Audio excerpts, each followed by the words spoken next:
Pourquoi ne tout simplement pas aller avec le Infinite Banking pour sauver de l'impôt? Le Infinite Banking, je déteste le terme, c'est vraiment américanisé, là, parce que c'est pas pour tout le monde. Le Infinite Banking, ou la plan de financement immédiat, comme on appelle, c'est pas fait pour tout le monde. En fait, c'est une stratégie, il faut que tu aies un besoin d'assurance, il faut que tu aies des héritiers. 2, il faut que tu aies une capacité financière assez forte.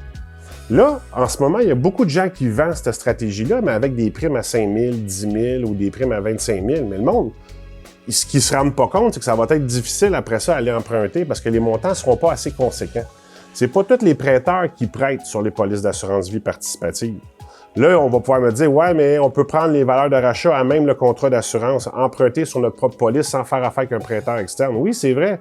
Pourquoi aller faire ça? Je ne sais pas si vous comprenez, parce que là, l'avantage de la stratégie de la plan de financement immédiat, c'est que l'argent reste dans la police. Donc, elle jette de l'assurance. Donc, le montant est plus élevé. On s'enrichit. S'il nous arrive de quoi, on enrichit notre patrimoine.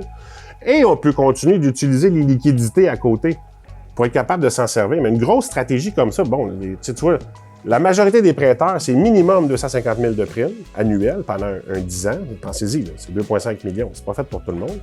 Puis après ça, il y en a d'autres qui vont les prendre à 100 000 minimum. Mais c'est pas tous les prêteurs, puis le taux d'intérêt est un petit peu plus élevé.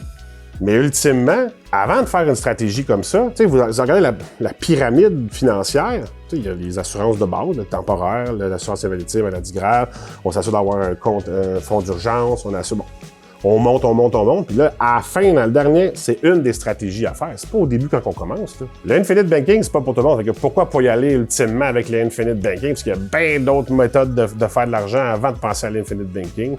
Il y a le CELI qui est magique. Si c'est pour acheter une maison, il y a le CELIAP. Pourquoi payer un coût d'assurance plus élevé pour aller acheter une maison après? T'sais, pour conclure, là, il y a bien d'autres choses à faire avant de penser à l'Infinite Banking ou avant de penser à de l'assurance vie participative. C'est des excellents produits, mais il faut le mettre à la bonne étape de notre vie financière.